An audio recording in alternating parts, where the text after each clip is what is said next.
What's up, everybody? Welcome to The Stack. I'm Alex. I am Justin. What's up? I'm Pete. And on The Stack, we have a lot of books that are coming out this week and a bunch of advanced books that we're going to be talking about. Maybe too many books, you might say. Well, I know Never. you feel that way, but I don't feel that way. More books, more books, more books, more books. If we talk about more. less books, we can talk about the books that we're talking about more, though. You know what I mean? Well, I'll put it out to our audience who has already weighed into this. Would you like more books? More delicious, yummy books? Or less books? You let us know. In the meantime, we're going to kick it off with Ultimate Spider-Man #1 from Marvel, written by Jonathan Hickman, art by Marco Chechhetto. Well, we've had a bunch of wind-up for the Ultimate Universe, the new rebooted Ultimate Universe. This is the official start of it, I would say. Like, this is the actual kickoff in terms of potentially ongoing titles. There's obviously Jonathan Hickman on a title, which is a big deal. Marco Chechhetto, you got a name artist. And this is their take on an Ultimate Spider-Man, which, of course, is the ultimate thing I can think of. An over-the-hill millennial journalist who's just, like, bumming around, doesn't want to be involved. Mildly dissatisfied. How dare with his you? life. Don't fucking start in on that book like that, all right? This is a beautiful idea that is well executed. I was almost moved to tears. We got him. We got him, folks.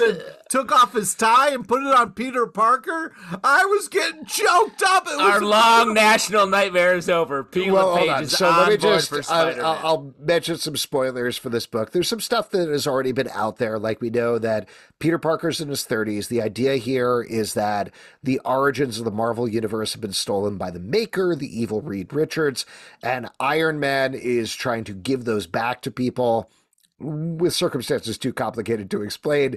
But because of that, you've ended up with a very different continuity. And here, Peter Parker is married to Mary Jane, has 2 kids. Yep. This is the spoiler, as we find out in this issue, in an event that happened in Ultimate Universe #1. I believe that was the name of the one-shot.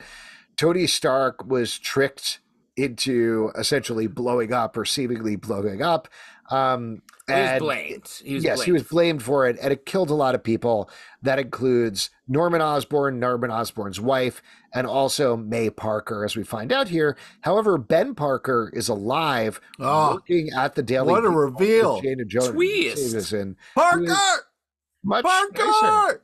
So there you go. So that's the circumstances there, if you didn't read the book. The part where he's yelling Parker and you think he's talking to Spidey Man over there, Peter Parker, runs Spidey right Man. by him. Spidey Man. He's talking to Ben Parker. I was like, I was clutching my pearls that weren't there. So, Pete, you like this, you're saying, across the board. Well, easy with the cross the board shit. I just think it was a nice start. And that's when Pete died. He died from a heart attack right in front of us. I mean, I loved this. The Marco Chechhetto art is so good. Like, just very, very beautiful art. And this is like Hickman.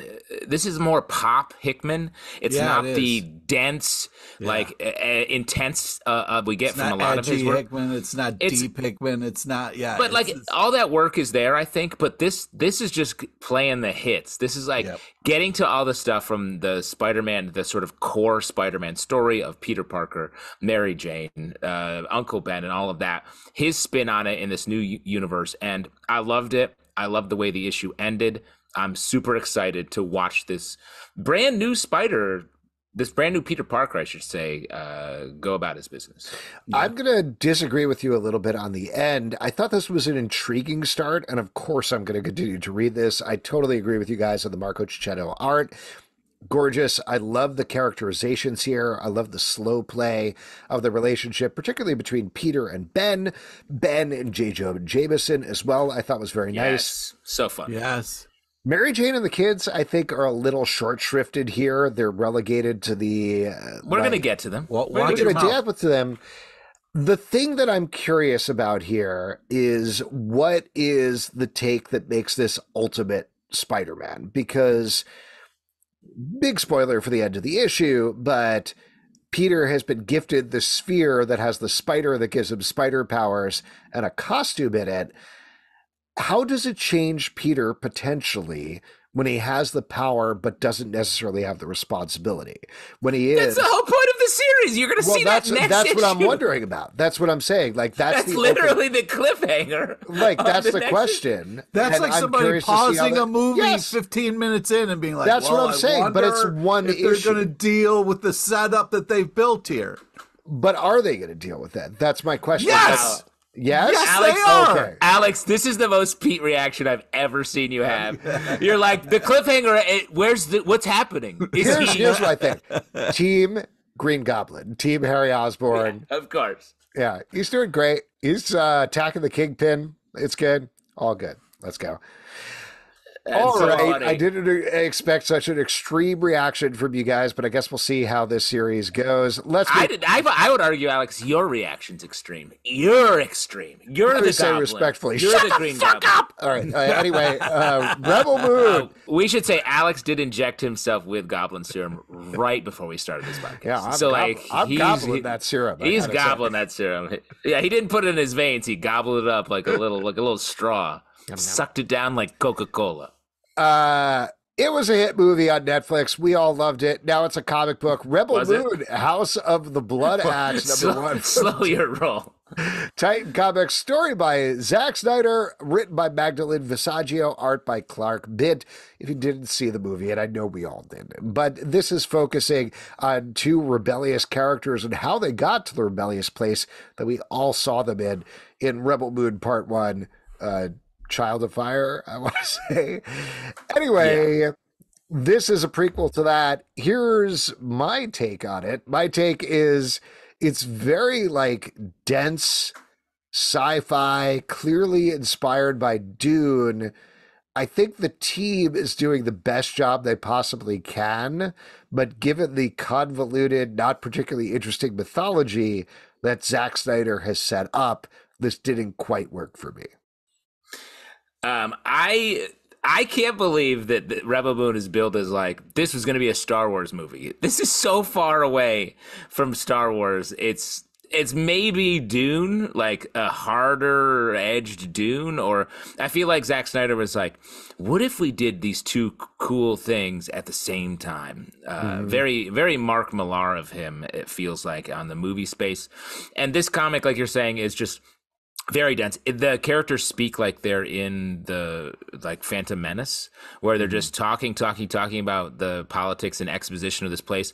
And we get some like fighting and whatnot, but it's just all like, you won't believe how important this thing is. And it's like, what are you talking about?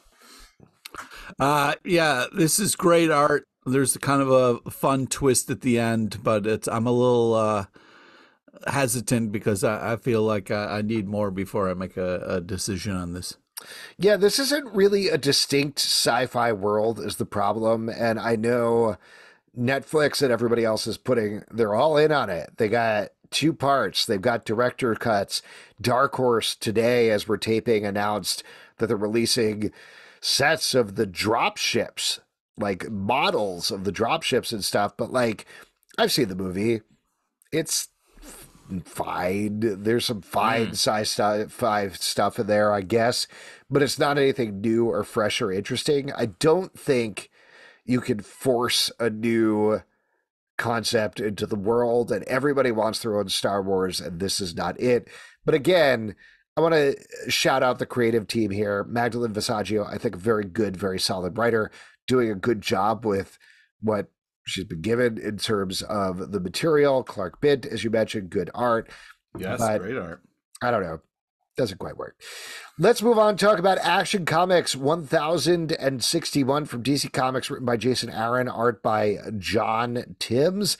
This is the kickoff Superman Superstars, which is good to see some all-star teams coming in and writing Superman for, I believe, 3 issues at a time. This is Jason Aaron's first time writing Superman, and it's a story of Bizarro, but a new Bizarro who has embraced magic because of a loss. What'd you guys think about this one? I was surprised by this, like for Jason Aaron to come in, and I guess it is just a few issues, so it's not like starting a big long run, but to do a pretty deep cut or big swing Bizarro story that's a tough pull. Like if I were doing Superman for the first time, Bizarro is such a tough character to do and not have him just do the thing that he does. I like where the issue ended a lot, and I love Jason Aaron, so it's well written. It's just Bizarro is one of those characters and I'm like, it's just, so I guess it's a personal, not my favorite character. Well, I feel like this, this is very interesting setup. First off, like, I agree with Justin. This is crazy that his first swing at Superman, he's doing a Bizarro story. And in this Bizarro story, we get a lot of Bizarro dialogue, which is kind of hard sometimes. So he says the opposite. Yeah, sure does. Of what he means. Yeah, he likes magic. Not stop. Magic. It's bad enough. We got to read it. He hate podcast. Yeah. Can I just say, not to interject here, Pete, but I also agree that like Bizarro speak drives me insane. The other thing that drives me insane. Yeah, you went right into it. Zatanna speak. And the fact that Bizarro talks backwards in this issue, I was like, I'm dying. Yeah. I'm literally dying right now reading this comic book. Just kill me. I never want to read another comic book again. It almost felt like a dare to have him speak Bizarro and Zatanna at the same time. I was like, okay. It's like doing a New York Times crossword puzzle to get through that panel. But the art is badass. It's really glorious looking. Great art. I know I'm being... whatever. A dick. Here. Yeah, piece of shit. That's fair. Sure. Yes. Both things absolutely fair. No, I think Pete's speaking Bizarro. He's Bizarro speaking, Alex. He I'm not. Yes. Stop. This book. I love Jason Aaron's books. They are some of my absolute favorite books. Agreed. I think he's being too reverent of Superman here, which is a weird thing to say, but I'm comparing this very directly with Batman Off-World, which is so specific about Batman, throwing him into the worst situation possible and pushing him to the extremes. I don't know. I having read a couple of interviews with Jason Aaron, I think maybe he was too nervous about writing Superman or something like that. I'm not quite sure because this is a little too much. It's a little too dense. It's a little too careful for Jason Aaron, which I wouldn't expect. He's a writer that always takes chances. I don't hate this. I think it's still a fun story. And the idea of Bizarro, because he's the opposite of Superman, embracing magic, something that Superman could be hurt by, makes a lot of sense. John Tibbs' art is really good for that. I like you said, Justin, the place where it ends up, but it's a little too careful. I want him to take more chances. In the first issue. Take it easy. I will say it is very Jason Aaron to be like, okay, I'm going to do Superman, Bizarro, but with magic. Like the combinations are very Jason Aaron, and the place it ends up. Also the realm he creates for the first 4 or 5 pages. I was like, oh, this is straight out of Weird World, something Jason Aaron loves in the Marvel universe. Fun to have it here. Let's move on to one of our first advance reviews, Moon Man #1. This is out January 31st from Image Comics, written by Scott Mescudi, a.k.a. Kid Cudi, and Kyle Higgins. Art by Marco Locati. Cudi? Is it Cudi? Yep. All right. It is. Yeah. Whatever. I call him Scott. Nice. Scotty boy. Anyway, this is about an astronaut who disappeared seemingly for a couple of minutes and comes back and maybe has some powers. It is Kid Cudi trying his hands at superhero comics, something that apparently he's loved for a really long time. What do you guys think about this kickoff issue? Well, not spoiling anything, but I feel like the art that kind of starts this is so cool and such a great launch pad. Starting off with some crazy splash pages to kind of get the reader's attention, which I really appreciate. Really sets a great tone. I really kind of love this whole setup, and the art is just leading the way in such a creative, great way that I'm very excited about what's to come. I also like this. I think the story is great, and obviously we won't say too much. The art, I felt like, is really interesting. It was hard to from a functional point of view, it was hard to tell exactly what was happening when purposefully when there were some of the fantastical things were happening. So I'm curious, I guess, either from an art perspective, it needs to be more specific, or from a writing perspective, that's a mystery that's unfolding. I think both of those things are true. But I thought the characters were cool, and I like this book. Yeah, I obviously don't know how the relationship worked, but Kyle Higgins has clearly shown himself as somebody who is very good at helping shape a universe through the Massiverse, through a book we're going to be talking about later on the stack, Deep Cuts, as well. He's clearly a good collaborator, and I imagine it's the sort of thing where Scott Mescudi was throwing out a ton of ideas, and Kyle Higgins was like, all right, let's pull it back and get it into a form of a comic book. So to the point that you're saying, Justin, there's a couple of sequences throughout this that it's a little hard to follow what the action is, but the overall emotion of the book and this main character we're following, who's come back from space and is dealing with the repercussions of that, is an intriguing main character that I'm excited to follow. So this is a good first issue. I'm excited to see more. Let's turn to another first issue that is coming out this week. James Bond 007 from #1 from Dynamite, written by Garth Ennis, art by Rapha Lobosco. Surprisingly, I would say this is the first time Garth Ennis has written James Bond. He previously wrote a parody book of James Bond that came out decades ago, I want to say at this point. This is the first point he's written a mainstream in continuity, whatever that counts for, with James Bond book. And here we get James exploring a mystery involving a weapon that ties back to a previous member of MI6. Are we sure that we know that Garth is? We know that he knows he's writing James Bond, because it feels like he's got Punisher on the brain. This character is very Frank Castle. Take it easy with that. This whole thing. Take it easy. Listen, love Garth Ennis. I think the art is very good in this book. To your point, if I didn't know this was a mainstream James Bond comic book instead of the parody comic book that Garth Ennis was writing, I wouldn't be clear on. I think this is a kind of like, what if James Bond got old and became racist, and we pick up there. Well, wow, I wasn't going to say that. I just feel like James Bond doesn't indiscriminate. His whole thing is like chilling out by the bar and then maybe killing one or two people. Yeah, the you in this, people he's like, line. yo, let me wreck this family. Yeah, the you people line really stuck out and was kind of like, I was like, yo, James, I don't remember this from any of the movies or books, bro. I want him to just stop killing groups of people and go roll some dice. Let's go hang out, have a drink, have relax a little bit. Loosen up, guy. Yeah, I don't know why I was expecting an over-the-plate James Bond title where Garth Ennis would restrain himself. It is not that. It is a Garth No, this Ennis is a book. Darker, James Bond that's just on a murder spree. And I would argue this is a little bit of a betrayal of what the James is not a core James Bond here. Yeah, because I would love a hard James Bond. This is like an ultimate James Bond or something like that. Ooh, that's a great call. It definitely feels like Mark Millar writing James Bond or something like that. I think that's right, because it reminds me, like, if James Bond is in an extreme situation, I think Garth Ennis could very well do a great job at that, where he's like taken captive or something like that, like we saw in some of the last 5 James Bond movies where shit goes into a Garth Ennis realm. But it just starts at a place where I'm like, I don't like this guy.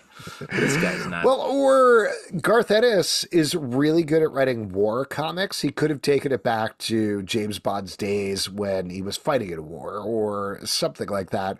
But that's not what he's doing here. This is like a very purposeful character assassination of James Bond. Yeah, where but it's also it takes like Sean Connery era and be like, what if we did that, but even more so, like even worse. But yeah, I just think that this is the first issue. We still got to get a feel of the bigger thing that's going on. Yeah, so you don't have to apologize. Come on. The first issue is the selling point. You've said this 3 times in this podcast already. That's right. I understand what you're saying. There are times when I think you could wait for something to develop, but That's how the comic book industry works. The first issue has to sell us on the Yeah, but also you don't understand the full story yet. We don't know the full picture. Totally. But the idea that you think that Garth Ennis in issue 2 is going to be like, now it makes sense why he killed that. He wakes up and was like, "Oh, who was that racist asshole? That's not who I am. Let me go about this day." I'm so sorry. Maybe with a different author on this, but I think the cards have been laid on the table, and I'm sorry, but Bond is not winning this. Before we move on, I just want to be clear. I love the writing on this. I don't know how it matches to what's happening. The racist parts, you're saying. The stuff you brought up. The art is also really unbelievable in this. I'm excited to see what's going on with this series as we move forward. I had fun reading this comic book. It is not a James Bond book. Transformers number 4 from Image Comics by Daniel Warren Johnson. You can spoil this one. Of the Autobots fighting to save the Earth, and in particular, we're picking off at the cliffhanger of the last issue where our main kid character, Spike, was gravely injured by one of the Decepticons, was taken to a hospital here. Optimus Prime steps up to save him. Pete, you're our DWJ correspondent. Take it away. Got it right back here. This is unbelievable. This is an OMG comic. This is some fucking oh shit moments here. I lost my mind a couple of times reading this comic. This is awesome. This is just like unbelievable fights, unbelievable action. You get really heartwarming, touching shit.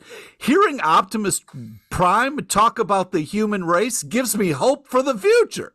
This is some great stuff.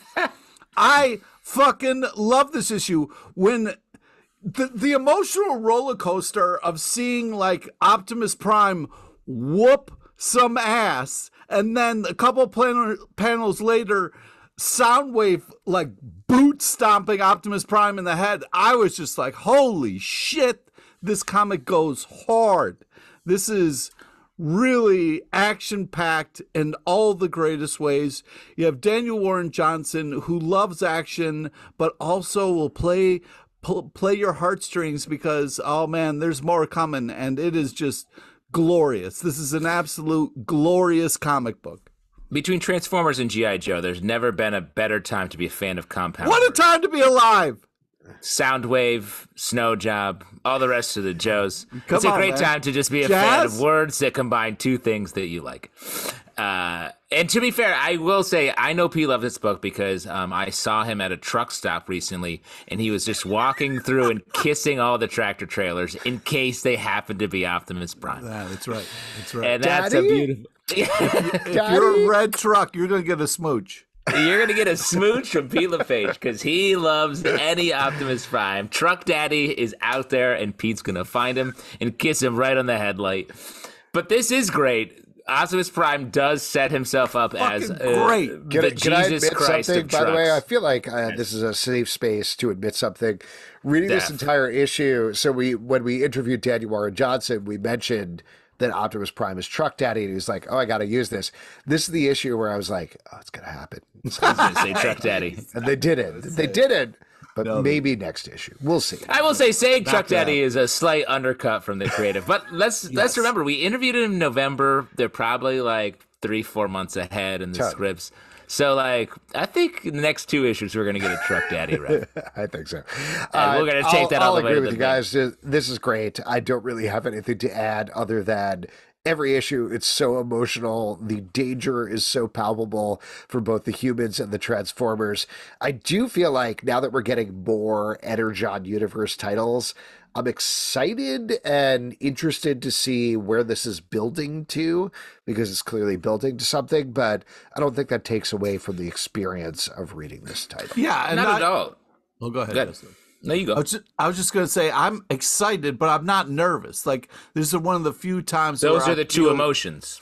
Thank you. I'm usually both, but this time I'm just excited because I really trust the hands that they're in. I mean, this is such a badass issue. Like, Starscream gets rolled over, like, and he's an airplane. Yeah, like, oh man, but also like cried when Optimus Prime is given the fucking speech, and like talking about Spike, like, holy shit, it's moving, man. DWJ has nailed the Optimus Prime voice 100%.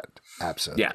It's very good. I was just going to say, we talked to Joshua Williamson very recently on the live show. We talked to DWJ a couple months ago. And like the question is always for me is like, how did you get these books to go so hard so quickly? And in this, and how are the heroes just under the boot heel from the beginning? Like that's so surprising to me. And when you're launching a line, to have the heroes losing so hard. And in the end of this issue, we finally get a little juice and a little turnaround, maybe. So very excited for that. Dude, it's you're a great all comic. about the juice, man. I love where the juice is flowing. You know, juice is gas for Truck Daddy, and I want Truck Daddy to be yum yum on the juice. Let's go. Well, let's talk about a comic book that Here we go. We can all agree on. Rise of the Powers of X, #1 from Marvel, written by Kieron Gillen, art by R.B. Silva. Pete has recused himself from this podcast. This he crossed his arm and said harumph. Fall of the House of X, while that is taking place in the current continuity where the X-Men are fighting against Orcus and trying to save the world, even though the world doesn't want to be saved from Orcus. In Rise of the Powers of X, they've lost. It's 10 years later, and the remaining X-Men are fighting against them. But really what they're fighting against is Mr. Sinister, or more specifically, and this is very confusing, but I'll try to boil it down, Nathaniel Essex made 4 Sinister clones to find out a way that he could become a god, which is called a Dominion, which is a machine. An AI phalanx god. Yeah, it's a machine intelligence. And this is the thing that Moira McTaggart was fighting against at the beginning of this whole Krakoa era. And now she's like, just end it, just finish it. I'm on the side of the machine intelligence. Let's finish this off. It's very funny that Moira is like, yeah, fuck it. I want to root for the winning team. I was like, what? So weird. That's the thing that doesn't quite work for me is the arc of Moira McTaggart is not working for me here in this whole plot line. But, and I know Pete 100% disagrees, so I hesitate to even like summon him into the chat. But I, as a fan of what Kieron Gillen is doing and the amount of effort and thought he is putting into wrapping up the whole era from House of X and Powers of X back in the day, tying it back into the Moira timelines, tying it back into the Sins of Sinister stuff that happened as well, teasing some other stuff. This gave me pleasant vibes of the beginning of that era, which I know not everybody felt this way, but like that was the most excited I've been about X-Men in a while. And the idea of just what Jonathan Hickman was doing with these text pages, it reminded me of like, oh yeah, when he revealed the timelines of Moira McTaggart. Yeah. That was issue. All I talked about for a week with multiple people. So on that level, this is really working for me, and I'm very happy with the issue. Me too. Whoa. I just want to jump in. Look, Alex, you called him into the chat, and now he's going to have to talk. I just want to quickly say, Justin, and then you can pick right up. Man, it sucks to be one of your friends if you had to go off about that for a whole week. Go ahead, Justin. Look, Alex. When Alex was talking, Pete was had his arms crossed back away from the mic. When Pete was talking, Alex poured himself a healthy pour of whiskey. We all have our tells, like James Bond, when we kill families.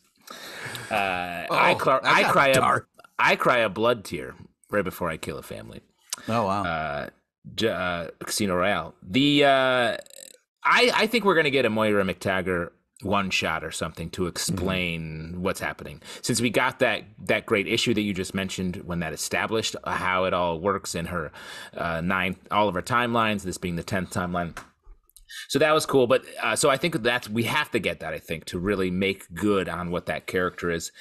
I thought this was fantastic, though. Like, I love seeing a dystopian X-Men team, and I love all the players they establish here. Shadow Tiger, we get Captain Krakoa, who's now Miss Marvel. We get an Iron Man AI suit. We get Sync in the professor chair, and just regular Wolverine. They're all fucked up and weird, and it's just Wolverine's like, I'm just me. Here I am. Yeah. I'm still going strong. Well, and Nothing we kills also me. get, and this is getting into spoilers here, but if you read Fall of the House of X and we're wondering what was going on with Professor X and Rasputin 4, we get a payoff of it here that I thought was really good. There's a whole scene with the two of them with Cypher. There's the indication that there's 2 secret team members that we don't know about. I'm very excited about this. I'm really curious to see how this all ends, how this wraps up. I think this is a great story. It's a bummer that Jonathan Hickman didn't come back, but if you're not going to have him come back, I think Kieron Gillen isn't even the next best thing. He's just a good thing to have on your roster because he understands that kind of complicated storytelling. And I worry about the complexity because there's definitely a way this could tip into being like, what exactly are you talking about? And I feel like the Nathaniel Essex and Sinister of it all is that. It's too complicated with the 4 of them. Way too it's way too. You can't even keep track of who's who in this fucking comic. Because in this comic alone, we have the idea that Moira McTaggart, if anytime she's killed, the timeline ends and it restarts. That's the way they're going to just reboot this line. I think we can say that. Yeah, I can't keep track of what fucking Sinister is doing what. Well, hold on. We're not talking about Sinister. What we're talking about, and again, we're talking about characters here, that don't make sense in this comic is what we're talking about. The plan here, the last-ditch effort, because apparently they have stopped Nathaniel Essex from becoming a Dominion and essentially becoming the entire universe multiple times at this point, is they've decided we can't keep doing that forever. We're never going to be able to stop him completely. We need to basically do the should you kill baby Hitler thing. In this case, they're going to go back in time, kill Moira McTaggart before she has her mutation so that they don't reset the timeline. And that way, Krakoa will never exist, but the timeline will continue as normal. And to your point, Justin, I don't know. I think there's going to be more twists to come, but that definitely seems like the way to get out of this. I feel like they're going to end up having a pocket of characters that, like in any sort of crossover, who will emerge from that. But they will, in general, reset the timeline as the MCU is moving toward X-Men. I think we're going to get a more core reboot of the whole line. But just talking about the complexity, so all that stuff we just talked about with Moira McTaggart is happening. But in this issue, it's like, but also if Sinister dies, that resets this timeline. Like, I was like, you're doing the same thing twice. You're layering this in a way. I was like, this is such a mind bend. But in general, all good. The only real complaint I have is Professor X, Charles Xavier's beard sucks. And he needs to shave that shit down because it looks weird. He looks like if Charlie Brown. Ridiculous. He looks like if Charlie Brown grew a beard. And no, thank you. He looks like a tall anorexic Charlie Brown in a weird way. All right. Listen, Kieron Gillen is an unbelievable writer. The art in this book is phenomenal. The splash pages of the space, beautiful. You love the space, also known as space. Yeah. The space? The space. Yes, I'm very familiar with the space. I'm going to and the space on the spaceship. Yeah, anyways, I just think that there's some real beautiful panels. But otherwise, this is a lot of, for lack of a better word. We know your take. We know your take. Well, and also, I'm going to say, this is a lot. Like, even for somebody it's a lot. Has read all of this, loves all of this, understands all of this issue is like, oh, this is the type of thing that, like, when I was on the outside of the nerd fence looking in, and people would start talking about characters and get into these long-winded kind of like, just tell me who the fuck they are and which side they're on. You know, like, this is so complicated and dumb in such a way that is exhausting that I can't wait for the reset. I don't know. Like, 2 things that I'll say about that. One, there's a very Kieron Gillen on Die, which I love that series initially, and eventually it became... Die is amazing. Die is amazing, but there was a level where, like, oh no, wait, Kieron Gillen just turned into role-playing game. That's all this is at this point. And well, the narrative spun out because it felt like he was just establishing worlds and details for the role-playing game that was coming after. So there's a little bit of that, but I'll also throw out there, as I was walking my son to school in the morning, and he's 9 years old, loves the X-Men. Like, he is not quite up to the point we are. He's slowly reading through them, but he loves Fall of X. He loves all this stuff. He's super into it. We were talking about the X-Men movies because we watched X-Men the movie over the weekend, and I was trying to explain the continuity, and I said to him, I was like, well, you know how the X-Men is always very complicated. He was like, mm-hmm. And that to me, yum. Yeah, and that's what it is. It's always like the highest level of difficulty of anything in comics.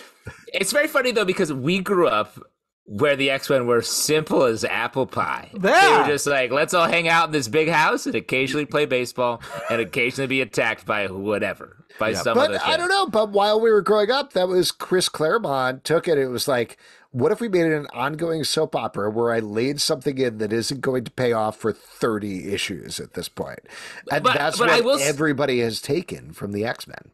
Yes, but he did it in order. I feel like now we've gotten into, like, no one else has the luxury of the Chris Claremont timeline of being like, I'm going to be on this book for, however many years. True.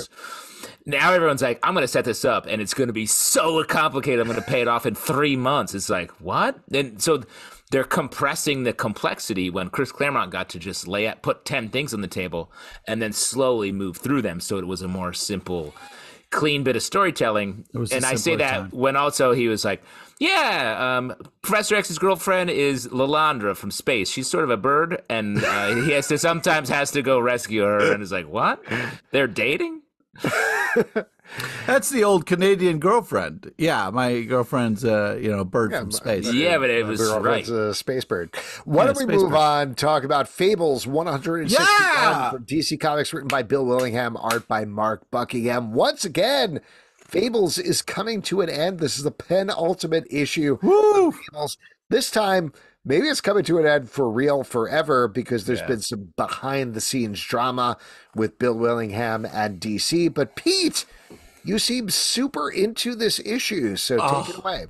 What a powerful issue this was. Oh, my God. Just the way it starts with this sad giant wolf.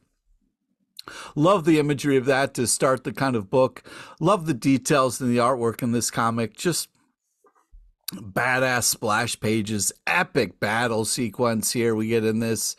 Just so cool. I love this comic. It's just such a damn staple. I mean, Fables is a level of comic books, I feel like, and it's just been so unique and so creative for so long. I just the cliffhanger ending at the end, oh my God, what an issue. Please somebody remind me to put Fables on the top of my list for the best of 2024.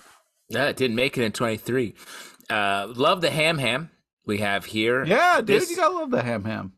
This book is great. Sad. I hope they find a way to bring it back. I think it's just always a great read, even though we know the nature of these stories and the tragic situation that this issue brings our characters into.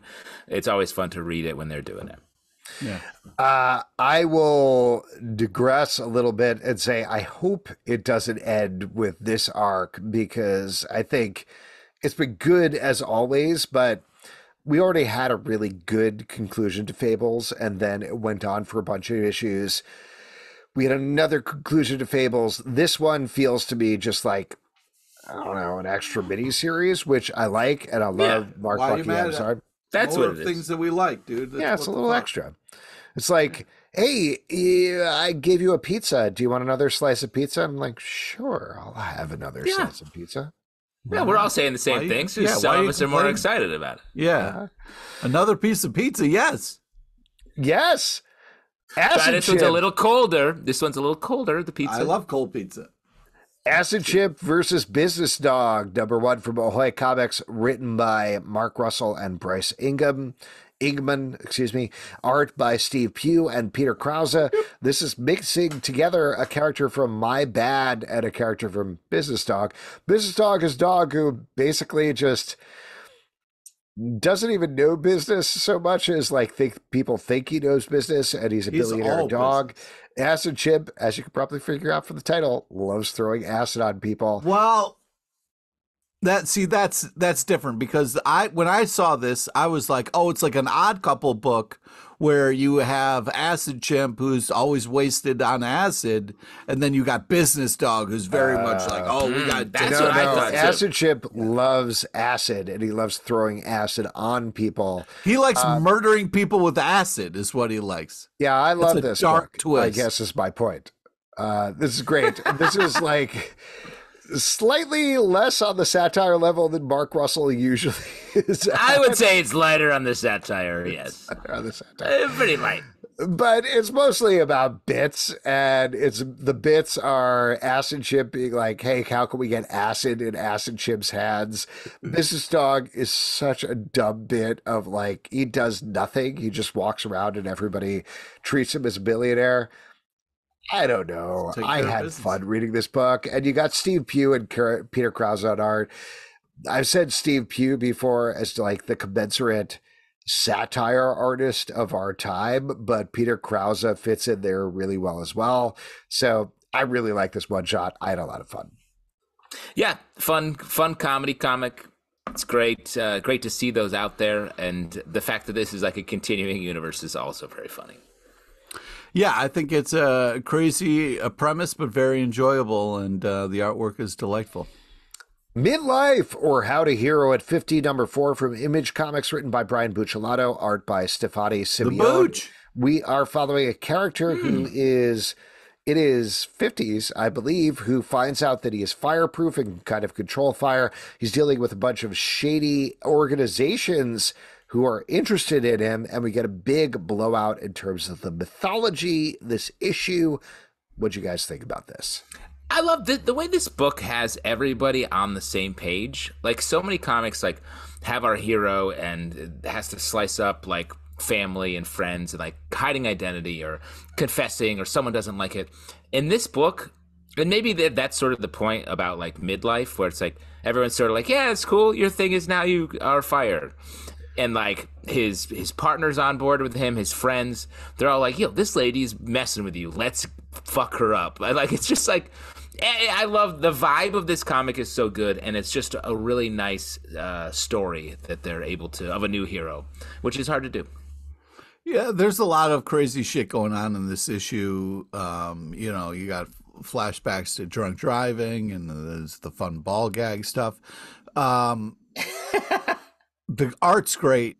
The story's insane. I'm hoping things get a little bit quieter so I can enjoy it. But yeah, I still am having a good time with this team. To that point, and I don't know if this is exactly what you're saying, Pete, there's a little too much mythology in this issue building. What I liked about the first 3 issues of this book was that it was literally like, what if a 50-year-old found out that he had superpowers and dealt with that relatively realistically? This issue is much more comic booky.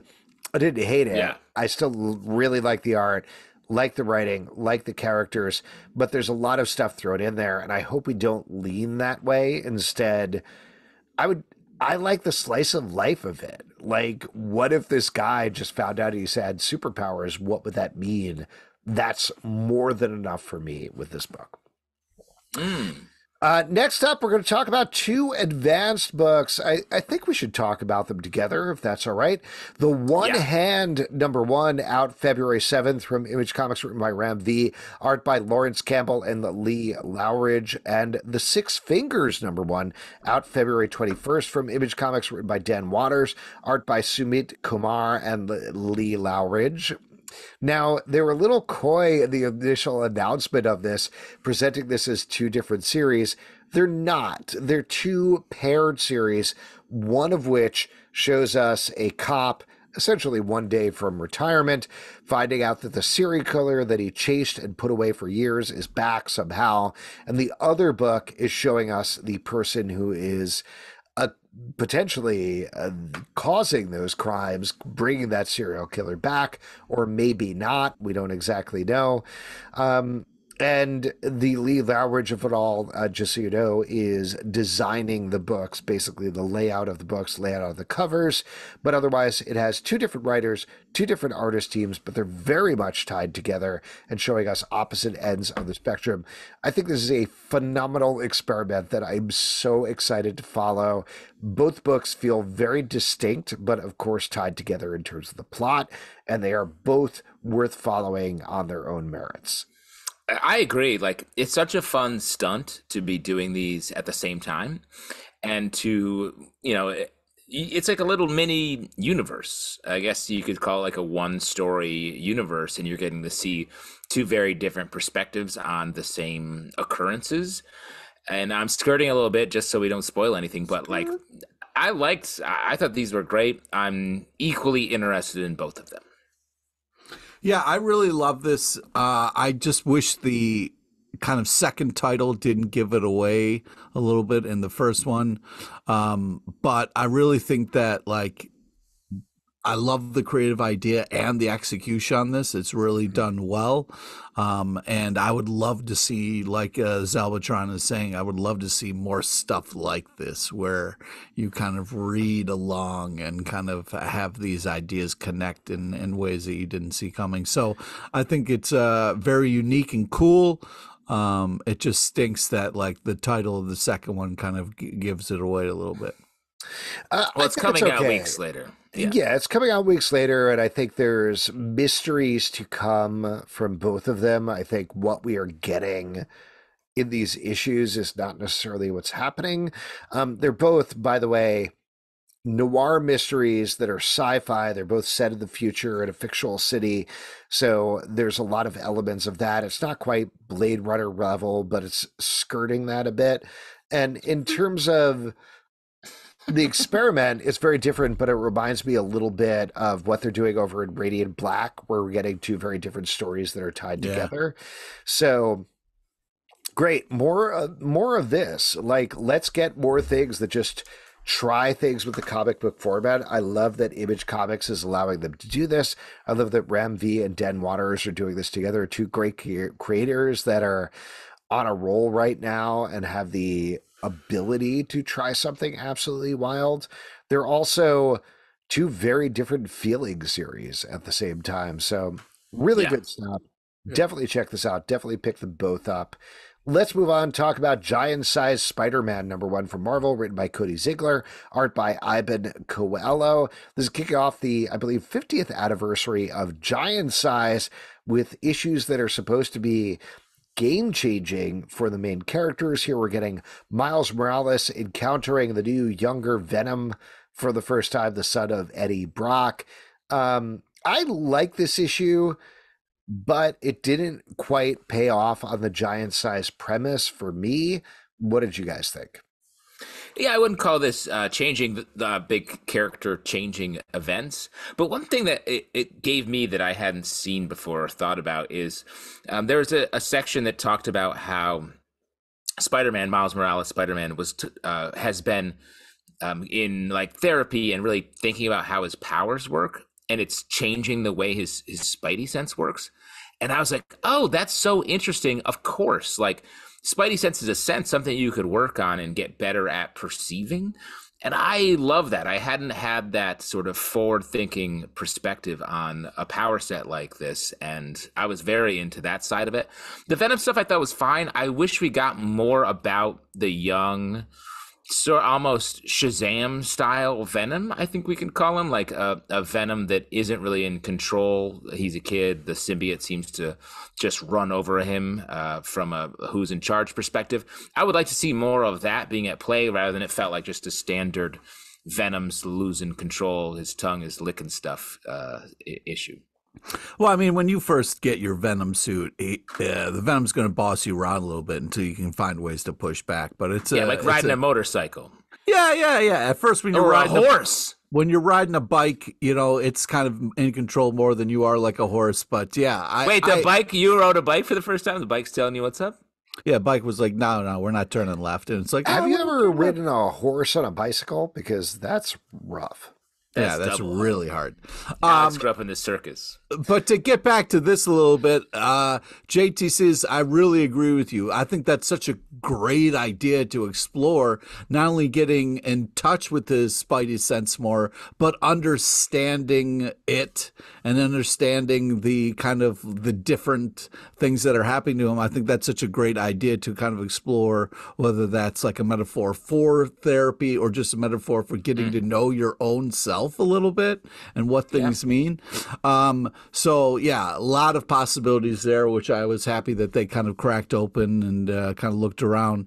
But, you know, just fun kind of classic team up where they fight and then they kind of team up, but then they're fighting again. But then Misty shows up and is like, yo, chill out. And they're like, okay, cool. But yeah, love the art, love the writing on this. I didn't have a problem with it being called giant-sized, but I did think it was a big enough event for the title. Do you think when Venom, the symbiote, licks something, you taste it if you're in the suit? That's a good question. I don't know. Because they say if you taste something in the suit, you taste something in real life. That's what it's quote. Was that a quote you looked up? Who said that?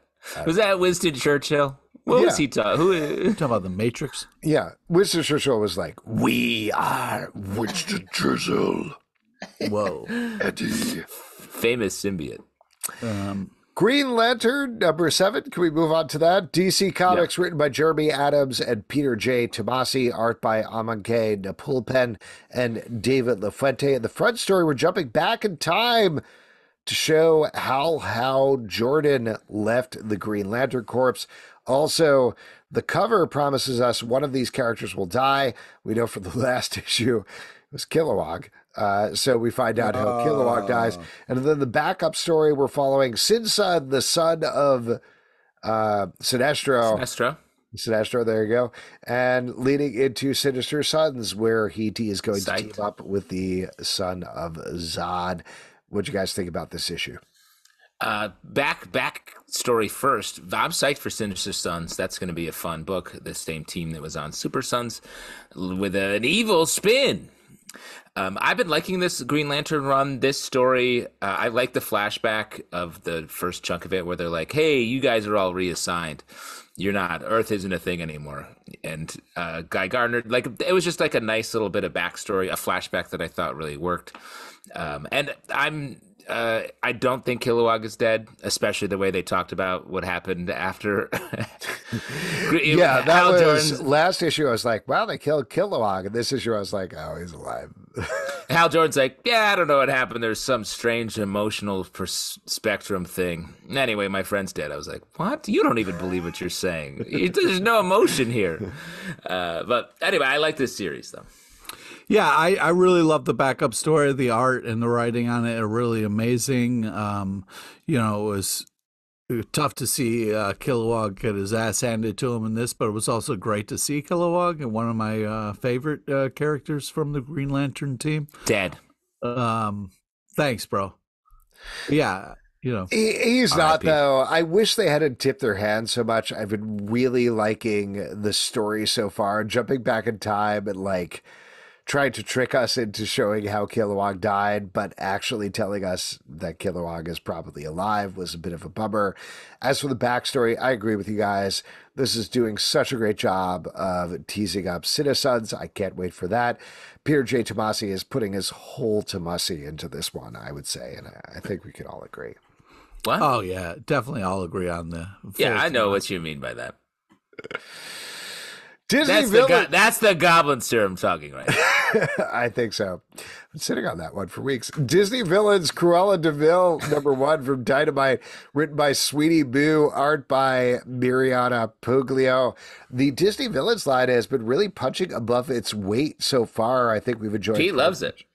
Every book out of this. This one, of course, is following on the lady who killed dogs. Pete, do you like it when people kill dogs? Take it away. No, I hate when people kill dogs. But you have a dog skin coat, though, right? No, I do not. Yeah, the dogs are alive. Coat. They're just like muscle dogs.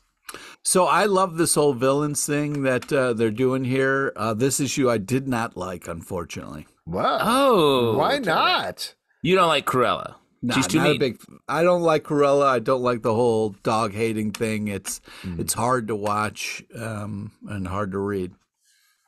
Yeah, she is famously a villain. Yep, a Disney villain.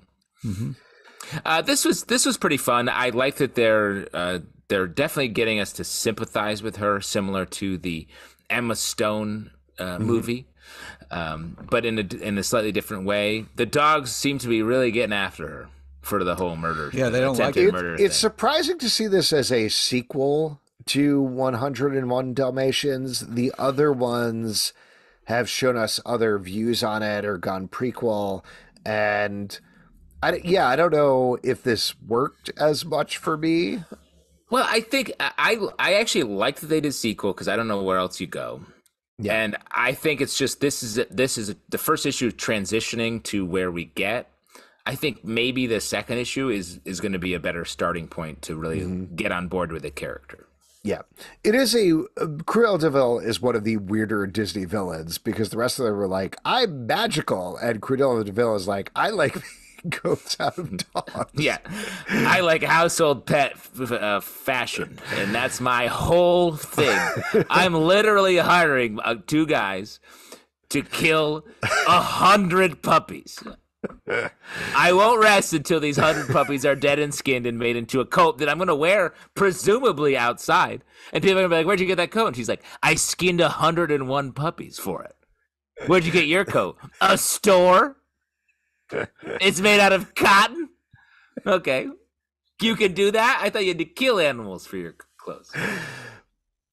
Anyway, I guess we'll see what happens in the second issue. Let's move on and talk about Crave #2 from Image Comics by Maria Lovett. Oh, yeah. This is about a app on a college campus, I assume, that basically you text it and it's like, hey, I want to have sex with this person, and they're like, do it.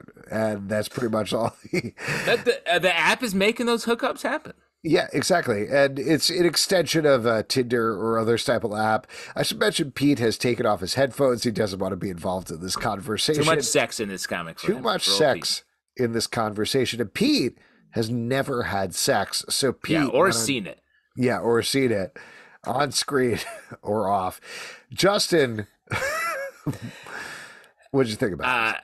I really like this book. Maria Lovett also did Faithless, and also a book with a lot of sex in it. I think this book is just going right at it. It's a smarter. I like the premise more. It feels like a whole idea, and it's just she does a great job of just laying out the anticipation of sex and showing it in these characters who are like rejecting the app and then giving into it in different ways. Like it's just it's a sexual book, which is why Pete doesn't like it, but it's also very sexy, and it's very like it has just so much, for lack of a better word, juice to it, and I love it. Oh my God. Maria Lovett's art Don't tell me about why I don't like this book, okay? Okay, why don't you tell us? That is why you don't like it. Why don't you tell us using different words or the same words? Yeah, not focusing on the sexuality, which is the thing that bothers you. Take it away, Pete. Well, this book is very overly sexualized, okay? For you. Those are the words we said about you. I would say that this book, that's saying that this what this book is. But I was saying, like, it's not overly sexualized for me. I think it's they're having sex from the start of the book to the end. It's all sometimes sex. That's sometimes how the day goes. Not be overly sexualized. If I'm it's having all sex 24/7. I don't know about that's sometimes how the day goes. That can't be true because we're in the 24/7, and you're clearly not having sex. Hey, Pete, ever heard of The Weeknd? Have you ever? You're only seeing up from my chest to my head. You don't know what. That's a great play. That's a great reveal from Alex. He's just having sex while talking pretty calmly about comics. Or to go there at all. But listen, do you want me to tip my screen down? Would that help? I'm just saying that, like, yes, I crave that. I get it, Alex. I get it. This app makes you want to have sex. You know what I mean? Like, what else are you trying to say in this fucking story? You know what I mean? I think a lot, actually. Like, I think it's about the nature of desire and, like, taboo things, what we want, but we don't let ourselves have when it comes to that. It's very good. Okay. Yeah. I mean, I agree with that. I think there was that one person who was like, oh, I don't want to do this. But then they were like, oh, but I do. Yes, that's true about sex in a lot of different places. Yes, it's taking the idea of dating apps in particular, and I think stretching them to their extreme. Like Justin is saying, it's taking the idea of what does it mean if you can get an answer on your every desire? Will you still go for it? I don't think this issue worked as well for me as the first issue, to be honest. Thank you. I'm not agreeing with you, to be clear. Too much sex. No, I think the first issue was a little clearer on like the sci-fi premise. Here it was delving into the relationships, which is important for the arc of the comic book. But it's probably a little more into the sex of the whole thing. But I find this very intriguing. It's interesting. And again, Marco Locati's art is absolutely gorgeous. Let's go to another advanced one. The Infernals #1. This is out February 14th. From Image Comics, written by Noah Gardner and Ryan Parrott, art by John J. Pearson. This is about a guy who makes a deal with the devil, or rather, he is the son of the devil. He has 3 kids of his own, King Lear style. He is dying, and he needs to pass on the family business to one of them, but they all suck. And that's kind of where we go from there. I thought this was a really great, smart premise. It's like Succession goes to hell is essentially what it is. Oh, that's great. Yeah. Very fun. Agree. And obviously we can't say too much about it, so I'm just going to agree with Alex. And like, I thought it was really good. The art has a nice dark edge to it, but Succession goes to hell is a great way to describe it.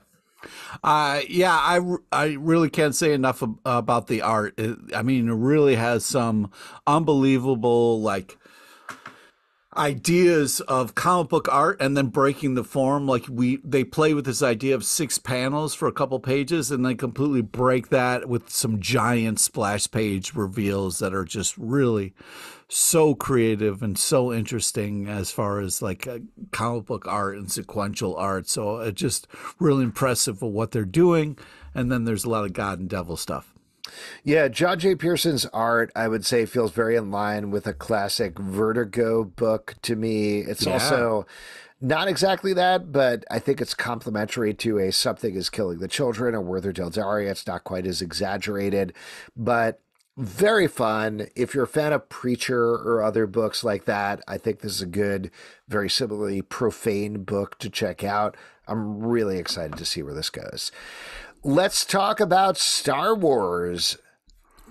Star Wars. Nothing but Star Wars. Pete knew where I was going. Star Wars number 42 from Marvel, written by Charles Soule, art by Charles Stephen Soule. Cummings. He's going to be on our show. We should talk to him about this. We should. He's going to be on the live show next week. But I thought it was worth talking about this because we've been talking about the Dark Droids crossover. Why not check out the main Star Wars title and see what's going on with that? We haven't done that in a while. And we've got Luke Skywalker is continuing his training on his own and trying to figure out how to purify kyber crystals who have been corrupted by the dark side of the Force. What do you guys think about this? I think the real subtitle of this book is Lukey's got a girlfriend. Ooh, it's going to happen. Maybe he's going to kiss someone who's not his sister here. Mm-hmm. That really struck me with this issue as well. I was like, wait a second. Luke's only sexual experience is kissing his sister. That's messed up. You don't know that. I mean, well, we're going to find out. Show it to me. I want to see it in the real Love It style. Yeah, I want to have him kiss his aunt or someone like that, you know? Mm-hmm. Yeah, Second I felt like cousin this was removed. This was That's fine. This was fun, but it was also like, hey, what if Star Wars, but also crystals, huh? People love crystals. Well, that's what I like about it is Charles Soule is finding a way to find another avenue for some story that is different, is separate from the mythology we know, but doesn't have to conflict with it. Like that's why I thought this was another smart issue by Charles Soule. I mean, he has great ideas and great execution. I love when I see his name on book. Yeah. And on a podcast. Yes, I agree. I thought this was really good. I liked the explanation of the red kyber crystals. It's definitely the sort of deep Star Wars stuff that I don't love all the time, but I had a fun time reading this. I also like the little jab at Luke there with the Jester Jedi. That was fun. Mm-hmm. He's a goof. He's a goof. Outsiders, number 3 from DC Comics, written by Jackson Lansing and Colin Kelly, art by Robert Carey.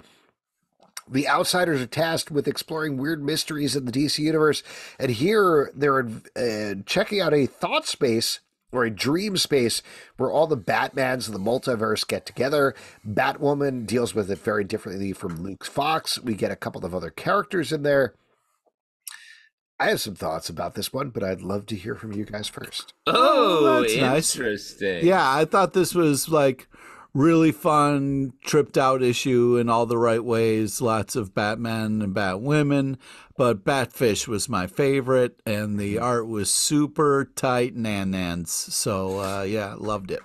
Great, getting weirder as we go. Good.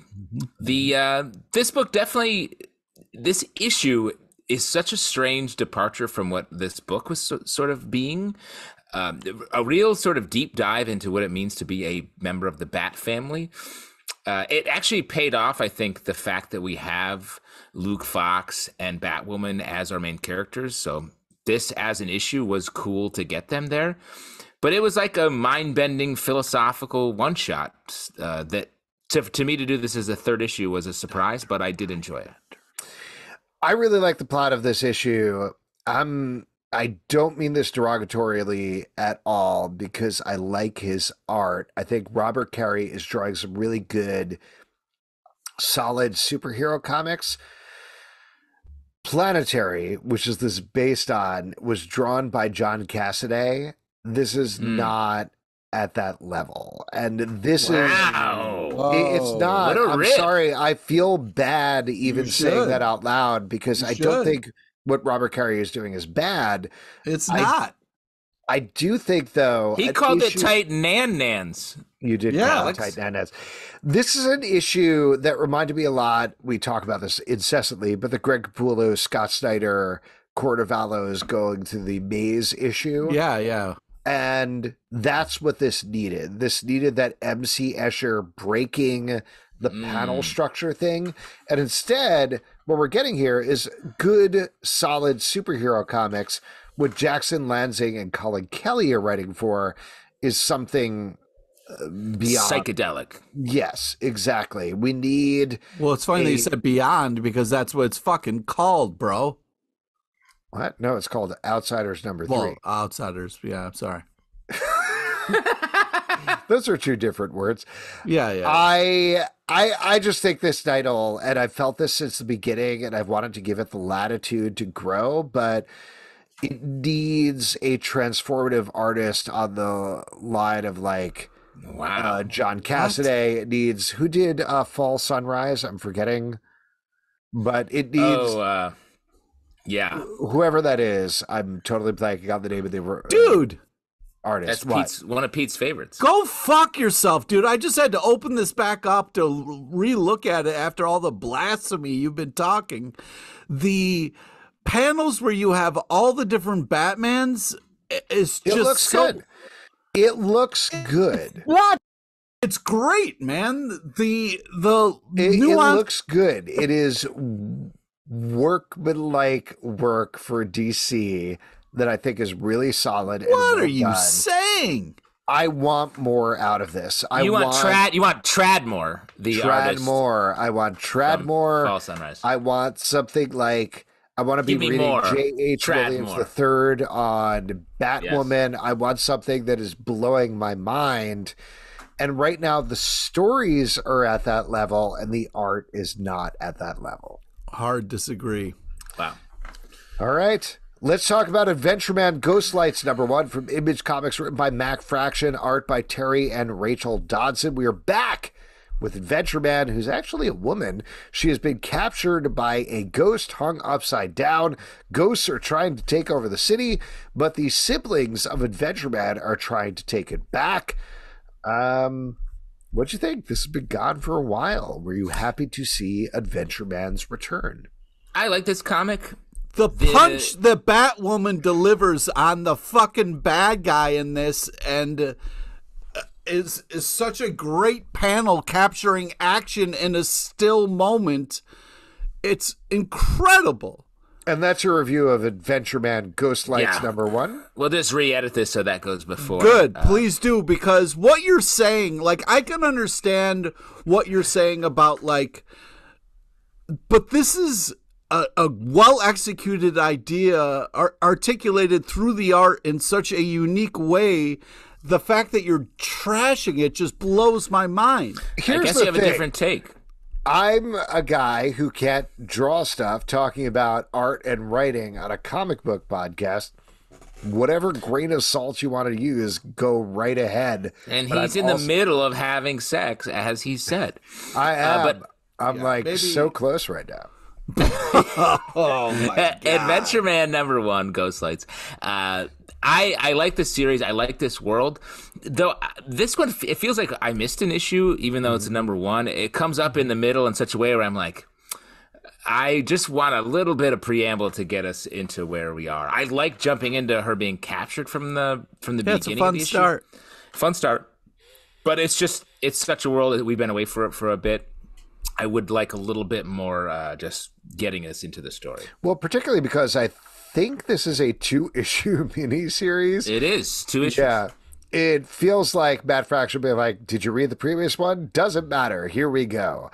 And Terry and Rachel Johnson's art is phenomenal, as always. I'm into the idea of ghosts attacking a city. That's very fun. But I agree with you, Justin. I've read every Adventure Man, and it was still like, what's happening? What's going on? Yeah. Who are these characters? Because we know Adventure Man and we know her son, but we don't know the rest of her family that well so far. So I need more time with them. I don't know. I thought this was a really kind of fun, #1 issue where you had this kind of great start. You have this old school kind of cowboy, it's kind of guy, and then you have these like ghosts, and then the ghost train, which I thought was fun. And I thought the ending was great with the or else line. Just kind of a classic, shaking your fist kind of thing. I felt like it was a solid comic, and there isn't much to kind of catch you up on. I mean, we're supposed to be hanging upside down with chains on us, along with the main character here. Yeah, which I did when I read it. 100%. Smart. The Cabinet #1 out February 14th from Image Comics, written by David Ebeltoft, art by Jordan Hart. We are following a girl who did something wrong with the magic cabinet and is now, I guess, jumping through realities is probably the idea. And always, like sliders, trying to make her way home. What do you think about this kickoff issue? I like this, though it was a little bit hard to tell exactly what was happening. Sure. The ideas are cool. I like sort of the way the dialogue was written, but it was hard. We get introduced to a character in the second half of the book. I was like, who is this person? Where did he come from? And what's the deal with him? So just like a little more cohesion from the writing side. Well, speaking of the writing, I love the fact that we really let the art tell the story in the beginning of this. We had no words in the beginning, which I really appreciated. Love the kind of look and feel of the characters. This was an interesting premise, and I really liked how the art did a lot of the talking. I mean, we got a lot of bright colors and a lot of action. I just think artistically this was a banger. I really liked how this looked as well. I agree with you, Pete. A good-looking book, but I also agree with you, Justin, that I think plot-wise, it jumps around a bunch. It has a really solid concept in there in terms of she has this cabinet. She has to return things to the cabinet and get them in there. It's a very clear, like, almost TV pilot premise in a certain way. They would be like, oh, we got to get 100 things back in these 100 drawers in different realities. And that's how it works so that they can get to syndication. So very clear setup there, but it jumps forward a little bit too much to hold on to. But I don't know. It's something I'm curious to check out more of to see if it settles down a little bit in the second issue. Speaking of second issues, Thunderbolts #2 from Marvel, written by, once again, Jackson Lanzing and Colin Kelly, art by Geraldo Borges. In the first issue, Bucky has killed the Red Skull, or at least that what he thought. They have headed to the Hellfire Club, where Kingpin is now the White King, and he's holding an auction for the Red Skull's fortune, or at least that's what he thinks. There's a bunch of twists and turns. What do you guys think about this? I thought this was really cool. I like they're called Team Thruple. Throughout, we get Bucky and 2 Black Widows running around. Black Widow and White Widow, yeah. Yeah, the 2 widows, I should say, yes. And the great character work here. I like the distinction made between them. It's very exciting to me to see Bucky and Black Widow sort of, they're back at it a little bit here. Their relationship is back on, really into that. Great action, power sets we have here. I won't say what it is, but this is a great issue. I think this is the Thunderbolts I've been really enjoying these first 2, and more than the previous series. Yeah, I thought this was a hell of an ish. Bad name alert, but Kingpin changes his name to the White King. Boo.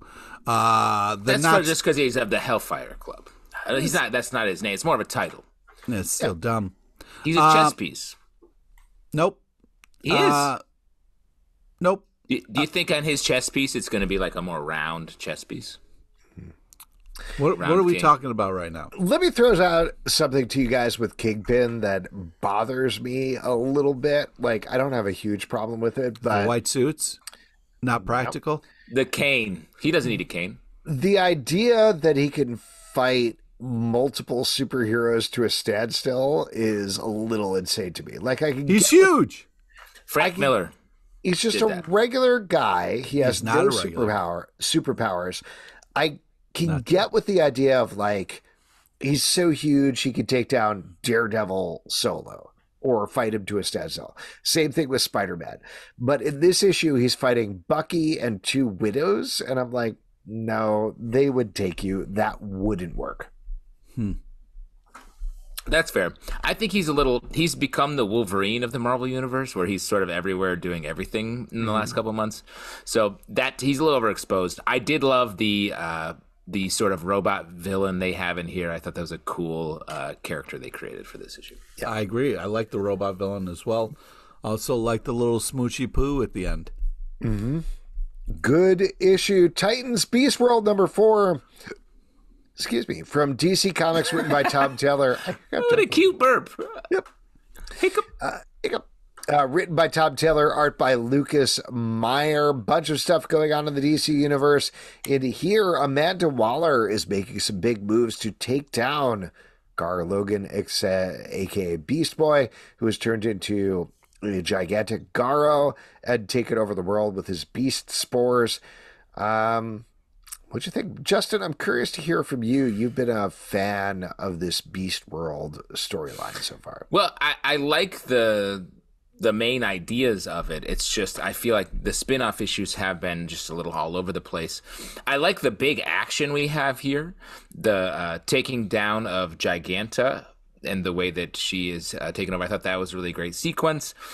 And the emotional things that happen here are great and devastating.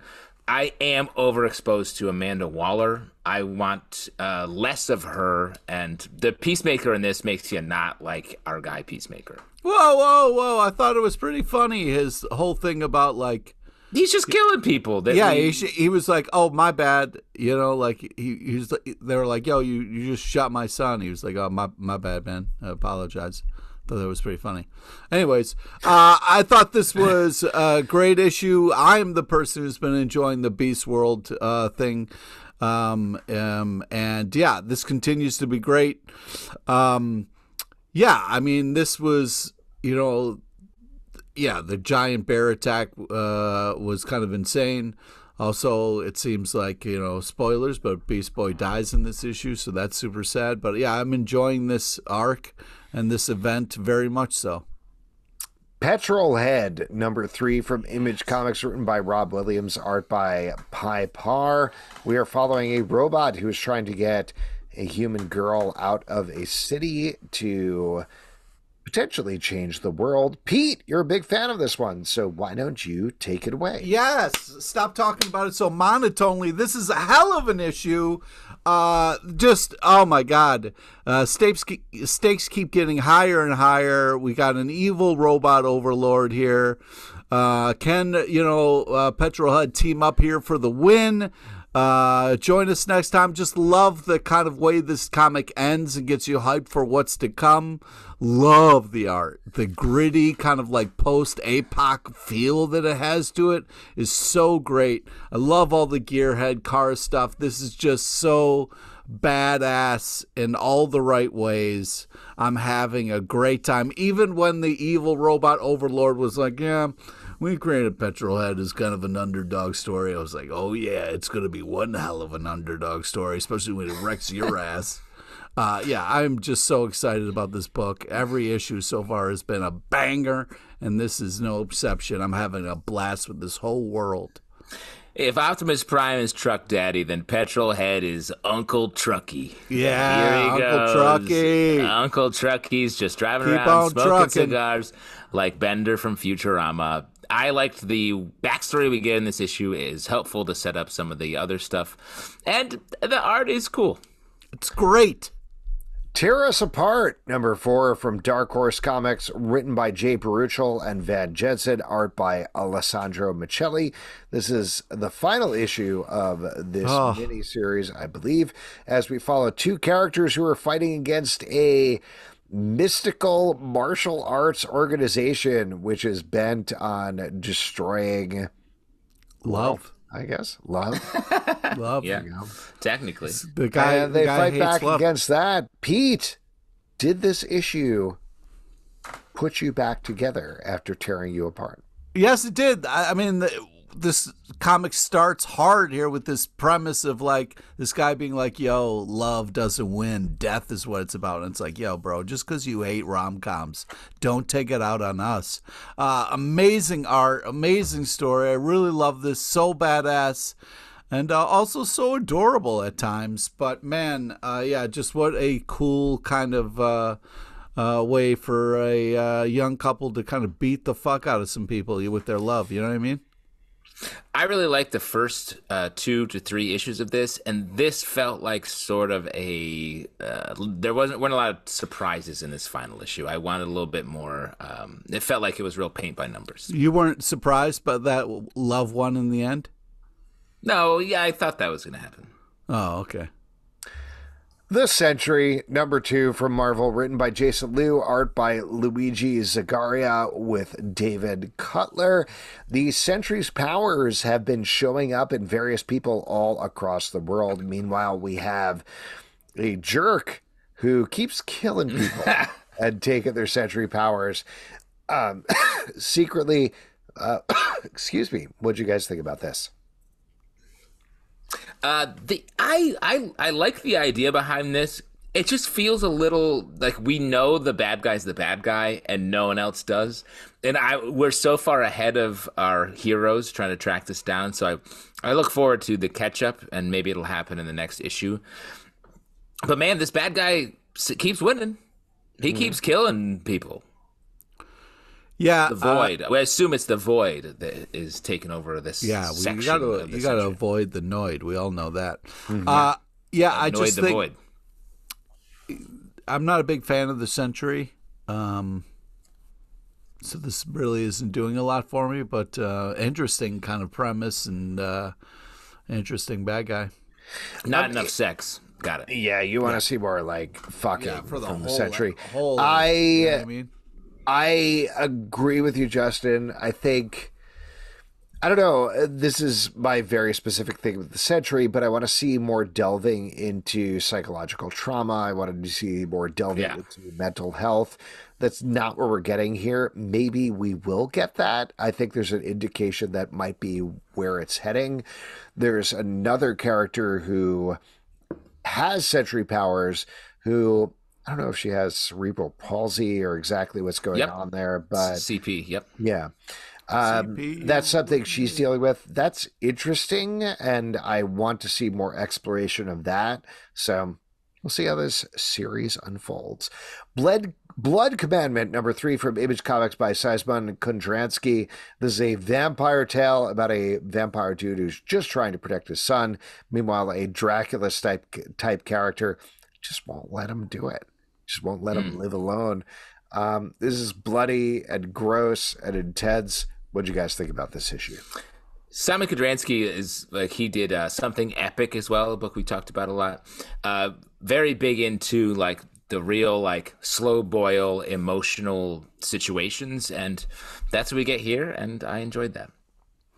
Yeah, I really love the kind of art style that we got here. It's just really creepy as shit. You got a lot of like all black, but then using just the color red in panels, which was super powerful and creative. I like blood. Yep. Yeah. Thanks. I think people could have put that together, but all right. That's inside, this stuff inside your body. Oh, right. Yeah. It's almost like the juice or Optimus Prime gas. Most of my blood is outside of my body at this point. Is that a problem? It is. You should. Let's address it off Try mic, to collect Alex. it. Alex, we're doing a podcast. It's important we stay on topic, so let's just save that for later. Yeah. Thank you for that Blood Commandment, Justin. Wow. Hey, great use of the title there. Anyways, I just thought there was a weird moment where in the issue somebody witnesses a vampire, and as I can only describe as like Super Mario jumping across the trees, where I'm just like, what vampire power is that? Why isn't that vampire flying or turned into a bat and flying? Because maybe they got a power jumping vampire jumping from tree to tree was just such a weird. Like, I understand they wanted like somebody to witness and see a vampire, but there was other ways to do that. Anyways, it pulled me out of the story a little bit, but other than that, it was super gross. Subgenre number 3 from Dark Horse Comics, written by Matt Kindt, art by Wilfredo Torres. This is following a noir-style detective in a sci-fi-style situation who has realized he is a character in a story, and there is a bunch of IP stuff going on. I absolutely love this issue. This is Wilfredo Torres drawing the story, but we have a bunch of backgrounds clearly from Matt Kindt that are laying in other aspects of the story. This is Matt Kindt dealing with the idea of IP, dealing with the idea of creative properties. It's great stuff. Really great. Anything Matt Kindt does has so many layers to it, and we get that a lot in the front page and throughout the issue and in the back matter a little bit as well. Love the mind management connections here and just the commentary in general. Feel like we're taking aim at DC Comics perhaps here, given the initials, and just really taking the story about story into a different area that we've a place we haven't really seen before, and that's some often trod territory. Yeah, I feel like this is a tripped out good time here. Guy jumping between realities. Amazing use of the art, showing off the different worlds in such a cool, creative way. It's super impressive. Yeah, I mean, to the point you were making, Justin, when he called out mind management in here very casually, I was like, is this a secret mind management sequel book? Which is very exciting. It sort of is. It is, right? Which is great. I love what Matt Kindt is doing. Nobody is doing it like him in terms of creativity, of structure, of comics. It's great stuff. Wolverine, number 41 from Marvel, written by Benjamin Percy and Victor Laval, art by Jeffrey Shaw and Corey Smith. This is a kickoff of Sabretooth War, I believe a 10-issue arc. It is. Going to run through two a month. 2 a month. And if one issue is going to focus on Wolverine, the next issue is going to focus on Sabretooth. This issue is giving us both of them as a setup, as Sabretooth, now out of the pit on Krakoa, finally gets to do the thing he always does, which is royally fuck up Wolverine's birthday in the worst way possible. They're promising this is the most violent Wolverine story ever. And if this issue is any indication, they're off to a solid start there. Pete, as our Wolverine fan, what did you think about this one? Well, first off, they were acting like this was a new idea. I feel like Wolverine's birthday and Sabretooth attacking them is an adorable thing that they do for each other, so they never are out of each other's lives. Just once a year they schedule a time to be together. We should do that. Which is just, we should. Yeah, absolutely. Every year on your birthday, from now on, Justin and I are going to dismember one of your family members. And another person. And I'd love to see you try. Out a fun message for you. Yeah, I'd love to see you try and see what happens. Would you love that? Well, I would, because then it would give me a reason to murder you. You know what I mean? Alex, we're one leg short. We have to kill a third person. To the exclamation point. Yeah, I just think this is a bold statement, that this is going to be the gruesomest Wolverine. I mean, I've read so many Wolverine stories, and there's a lot of them where he's standing on a pile of dead bodies of people he's murdered. So I don't know how you're going to do bloodier and, more intense than that, but sure, sign me up. Let's see what happens. But this kind of starts out in a normal situation where it's Wolverine's birthday again, and old Sabies is there to say that I love you. So I don't know, what's different yet, but I'm excited by what's being set up. I feel like one of the big reveals of this issue is that the leash is off the X-Men universe, and you could kill basically anyone because we're headed so quickly to the reboot. Because we get Quentin Quire getting straight up murdered in this issue. We get that was gruesome, man. We get Wolverine's son, formerly known as Daken, killed in this issue, famous for killing the Punisher before he was reanimated at Frankencastle, R.I.P. Nobody asked. That's an important part of the backstory. It's not. No, now known as Fang. But this is like if you like any of Percy's Wolverine run, just keep reading, because it feels like it's the same flav we're getting. Bloodrick, #2 from Image Comics by Andrew Cranky. This is about a big barbarian who's just very hungry and really wants some food. But there's a lot of snow around, so there's not a lot of food. Zelbin, you know what? When you're hungry and wandering around the earth, it's hard to find food. Okay, you're acting like he's walking past the Starbucks and being like, no. Let me be clear. I love this book. The art is great. It feels in line with the Steve Scroce to me a little bit. The Scroce? The simplicity of it, where it's like Conan, but what if we boiled it down to the essentials? Didn't worry about all the plot stuff. Great. It feels like Conan meets Usagi Yojimbo or something like that, where it's just like very simple storytelling. And yeah, it's fun. He's a hungry dude, and he's bad at managing his time.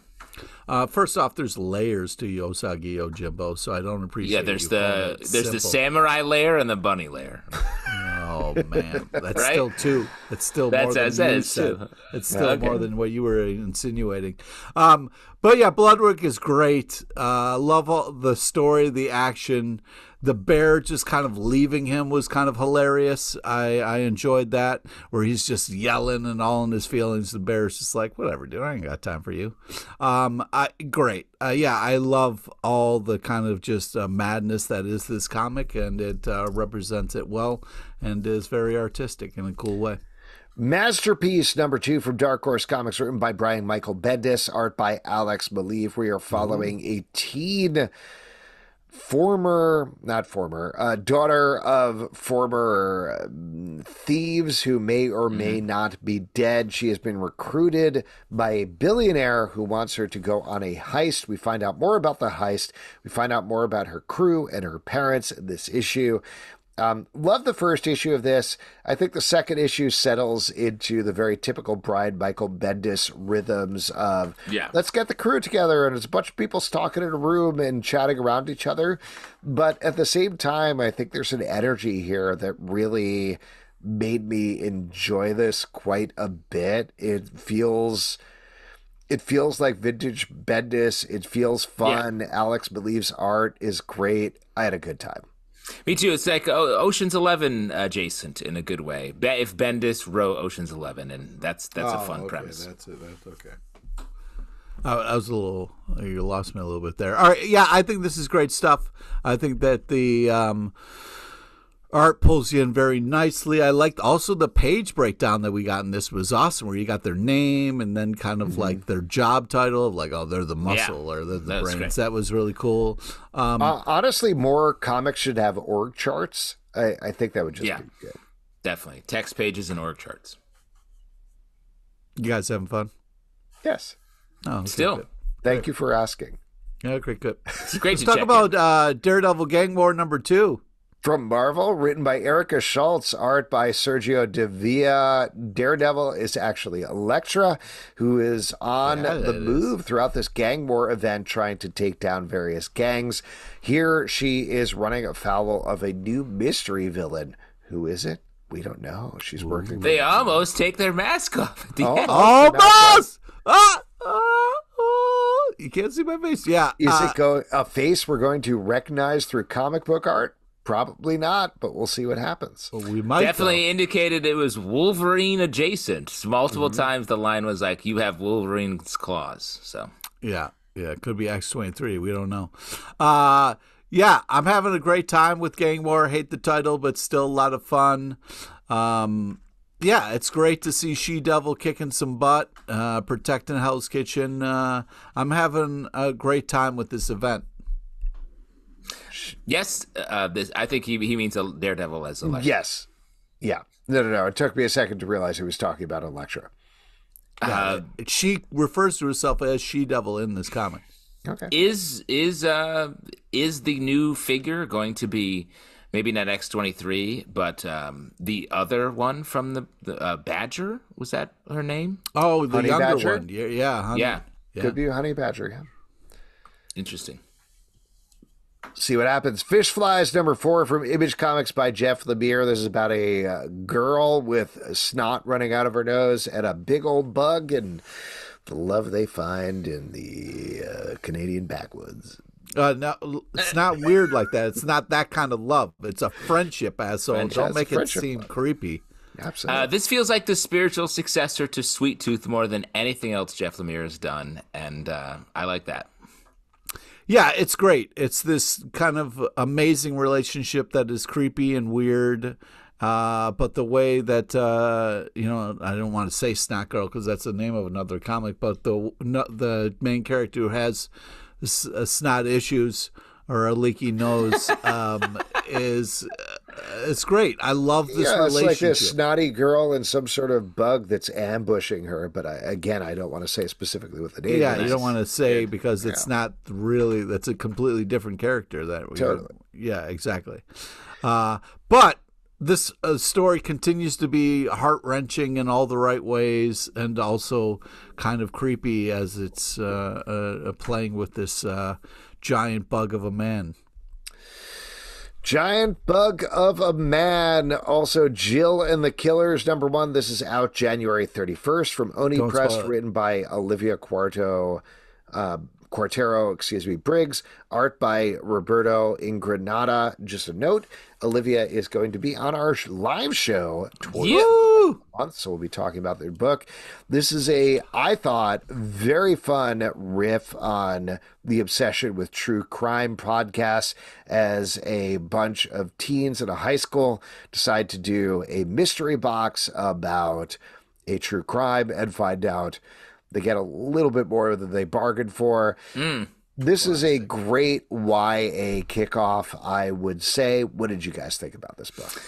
Same. I like the sort of twists and turns and the way we really get to sort of ride with the main character and her point of view and why she does certain things. Yeah, this is creepy but great. Like the kind of whodunit thing that they're trying to figure out. But this is just a really great idea and well executed. I love the writing and the art on this. Yeah, this is the sort of thing, and I know we're jumping around and not mentioning any spoilers here, but this feels fondly reminiscent of a Cecil Castellucci book where there's this very offhand quality to everything that happens where it's like, oh, something terrible happened. Well, anyway, moving on. Let's move on to our YA high school drama stuff. Very fun. I had a good time with this book. Spider-Gwen Smash #2 from Marvel, written by Melissa Flores, art by Edith Balam.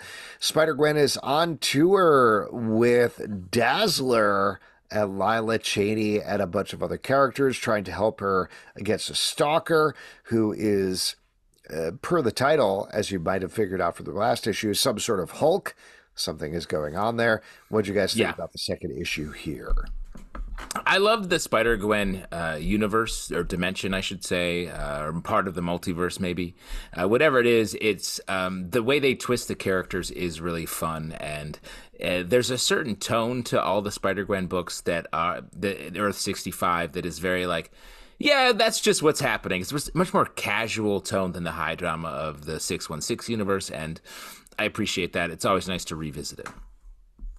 Yeah, I think that this is just, Spider-Gwen and Dazzler teaming up for fun here. The art has a real cool kind of unique look to it. I don't want to say it's cartoonish, but it's got kind of like this anime kind of feel to it, which I think opens it up to a different kind of possibility of what we're used to for these characters in a nice creative way. If you're like, oh man, Dazzler and Spider-Gwen, sign me up, this is a book for you. Deep Cuts #4 from Image Comics, written by Kyle Higgins and Joe Clark, art by Ramon Perez. This is a anthology that is focusing on different jazz stories throughout the ages. Justin, you seem to be a big fan of this issue, so take it away. I love this book. This book just it's really well written. It's really, really well drawn. Ramon Perez is an artist I've loved for many, many years. And these stories, it's just so different. Like, it's outside of the world of so many different comic book areas to cover. And I love the historical character exploration here. It's just really great stuff. Shouts to Kyle Higgins for this. Feels like a passion project that is really great. Yeah, I agree with what you're saying, and I just think this is such a beautiful, powerful book. The kind of old feel that they convey of New York City back in the day, it's really impressive the way he can kind of like pull you into the story in such a great way, and honors these amazing jazz musicians. This is a really impressive book, and thank you, Kyle. I love this book. I thought the art was absolutely gorgeous. The story in this issue didn't quite work for me. I had a hard time following the narrative, which maybe is, I'm not a jazz guy, so maybe they structured it like multiple players coming in, doing a solo, etc., as they're going through the story of this jazz ensemble and what happened to them over the years. But the previous 3 issues have been very clear and very straightforward in terms of what they're doing. This one was a little more obsequious there, so it was harder to hold on to, but still well worth picking up this series. Captain Marvel #4 from Marvel, written by Alyssa Wong, art by Jan Bazaldua. Captain Marvel has been tied to a young thief who has powers, and they are trying to break into a vault in the negative zone. I loved this issue. This was so good. The series gets better every single issue. The idea of having a heist involving the Nega bands, so Captain Marvel and this new character keep having to switch places throughout the heist, I thought was so smartly done and so well done. What a great issue. It's using some of the pieces of the Marvels movie in such a smart way in the regular comics universe. And I agree. It's like really smartly written, really fun. Love the character switching, really into this new character of the thief. Yuna, I think her name is. Yeah, I agree with what you guys are saying. Also, just the fun kind of Marvel oh shit moment where they're like reaching for this jewel and then Black Cat just shows up out of nowhere and is like, yoink. Great panel. Great panel. Such a great panel. I was just like, oh, of course. Like, yes, this is just such a, and the Black Cat, Blastar kind of combination that we get in this issue was so great. This is such a creative, fantastic comic that is not only amazingly written, but absolutely beautifully drawn. It's such a great comic. The Sacrificers, number 6 from Image Comics, written by Rick Remender, art by Max Fumara. We are following a bunch of characters here who finally start to intersect. Specifically, there's a pigeon boy who has been taken as a sacrifice for the gods. We found out that his brain juice gets drunk by the gods so that they can stay young. Meanwhile, the daughter of the sun and the moon has tried to escape and save everybody. She runs into, I don't know, let's say a couple of hiccups here in this issue. Man, I am so excited to see where Rick Remender is going to take this next. What a turnabout that happens in this issue where it's like, oh, shit is turning up. Great. Yeah, and Justin, you love drinking brain juice, right? Oh, yes, exactly. That's what, when I get the Venom suit on, I want that tongue on the brain juice so I can taste the shit out of that shit. Mm-hmm. If there's one theme to this episode of The Stack, it's juice is juice, yum, yum, yum. Yeah, I just can't say enough about this art. It's just so badass. The pigeon boy that Zalbatron mentioned really kind of comes into his own in this issue, which was so great to finally see. I love how it ends, but I also can't wait for more. Just really powerful images and stuff like that. When the Moon Girl looks up and sees that her mom is no longer there, just such powerful, great stuff. I'm very curious to see what this series ends on, which is probably years away at this point, but whatever the thesis statement that Rick Remender has, is it eat the rich? Is it something else? We could never eat the rich. I don't know, but I'm very curious. So you're excited to see what happens, is what you're saying? Yes, exactly. Okay. And it has took the almost words right out of his mouth. Last but not least, the sensational She-Hulk, number 4 from Marvel, written by Rainbow Rowell, art by Ig Gawara. She-Hulk is still trying to have it all. She's trying to date Jack of Hearts. She's trying to have a law profession. She's trying to be a normal person. And she's trying to hang out with her friends, Captain Marvel and Hellcat. And, of course, things go wrong on every front. Again, this book is consistent every single month. Every time. It's so great. As the best romance book on the stands. Just very fun, very funny. Rainbow Rowell just announced she's doing a new adult novel that's coming out this year. Ooh. Can't wait. Great romance, great friendships. This book is just great at character study across the board. Yeah, I mean, it's hard to keep coming up with amazing things to say about it, but man, it's sensational is what it is. It really is sensational. Just another banger of an ish. Her and Jack are just, oh man, the little moments that they have to keep us kind of coming back for more, and fun hanging out with Hellcat and Captain Marvel. It's just, it's really hilarious in all the right ways, and also kind of adorbs. I'm enjoying it. Adorbs, nanners. And that is it for the stack. For true fans, see if you can figure out the point when we realized the show was getting long and we started to speed up through our reviews. For everybody else, if you want to support us at patreon.com/comicbookclub. Also, we do a live show every Tuesday night at 7 p.m. to Facebook and YouTube. Come hang out. We would love to chat with you about comic books in a compressed time frame. Apple, Spotify, Android, or the or the app of your choice to subscribe, listen, and follow the show at Comic Book Live on Twitter/Facebooks, Comic Book Club Live at TikTok and Instagram. It's been a long show. Comic Book Club Live.com. I need some brain juice. Comic Book Club Live.com for this podcast and many more. Until next time, we'll see you at the Comic Book Club if we're alive. I think the goblin serum is sex for Alex, and he's tired. Wow. That's what I crave.